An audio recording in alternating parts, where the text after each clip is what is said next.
In my last talk on urban poverty in America, I said our family had intentionally moved into the heart of a decaying Cleveland, Ohio, among an enclave of Catholic workers who had moved here to help. They had set up a storefront drop-in center for the poor. They had set up a house of hospitality for the homeless. They had developed an urban farm on an old abandoned parking lot. They sat on affordable housing boards, on church boards. They give out micro gifts to neighbors. They volunteer to coach at rec centers with kids who often have no dads at home. My wife and I coached a youth soccer team at the Michael J. Zone Recreation Center in the neighborhood. That is, Liz, who is from New Zealand, where soccer is big, taught the kids intricate passing plays. She showed how to effectively play the sweeper position, while my role was, well, to yell, "Nice kick, kid," and keep order on a bench, a task in and of itself with 8 and 9-year-olds. One night, one of these 8-year-olds asked us for a ride home. Practice had gone late. We said sure. The following is an excerpt about the ride home from a book I wrote about Cleveland called America's Best Urban Neighborhood.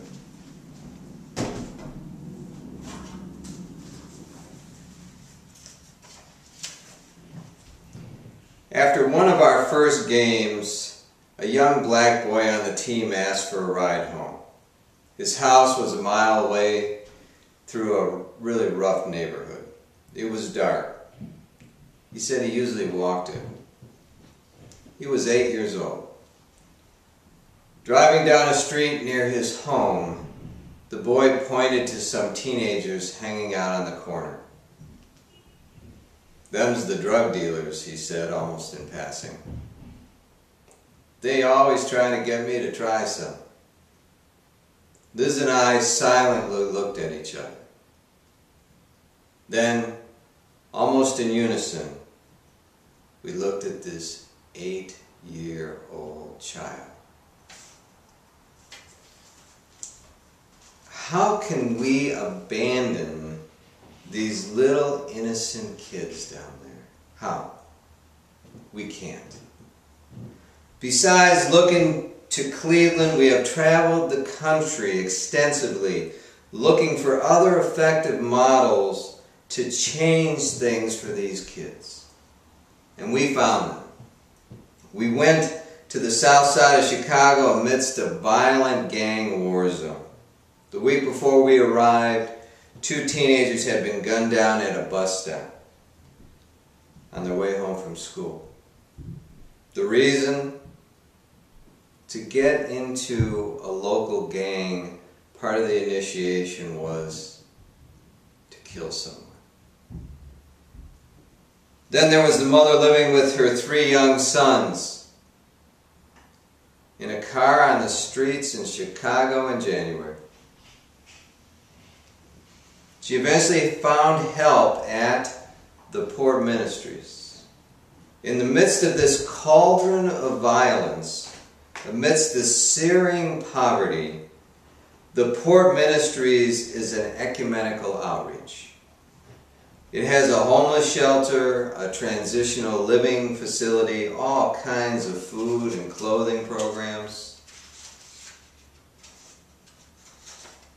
Excuse me, it's like these are glued together. Tutoring programs, mentoring programs. People from churches all over the greater Chicago area come down here regularly to help. Some people have even moved down here to live in community to help at the port. Meanwhile, at a stop in the inner city of Wichita, Kansas, we learned about another extremely creative ecumenical outreach through Interfaith Ministries there. They have set up what they refer to as GO zones. That is, each zone consists of 15 block neighborhoods. In essence, they are creating small towns in the city.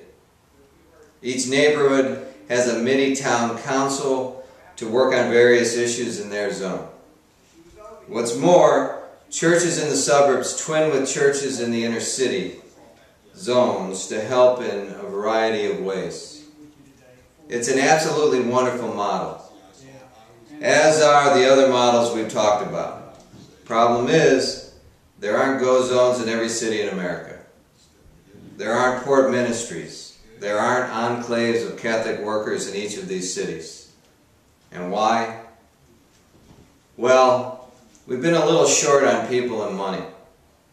So as president, how would I bridge this gap? I tell a story about gaps, or rather a story about chasms. A story I once shared during a talk at Annunciation Church in Cleveland. It's a biblical story about a rich guy and a beggar named Lazarus. The rich guy doesn't help Lazarus much, and as a result, he ends up in hell. Lazarus ends up in heaven. Between them is a chasm, quote unquote, no one can cross. During the rich guy's life, he got the safest streets, he got the nicest house, he got all the food he needed. Read, he was living in the suburbs. Lazarus got the opposite. Read, he was living in the inner city. In the afterlife, this just apparently gets switched around for eternity.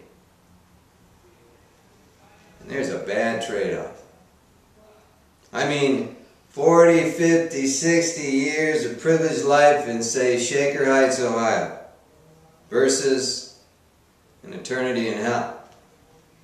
Makes living in the inner city of Cleveland seem, a lot more attractive, huh? And don't forget, the Rock and Roll Hall of Fame's there too. Incidentally, for you people in Cleveland, while our campaign doesn't pander to anyone, you all need to know that one of the first things that we'll do when we get to D.C. is paint the Capitol Dome orange and brown and put a big face mask around the outside of it. Liz says I gotta stop saying that kind of stuff.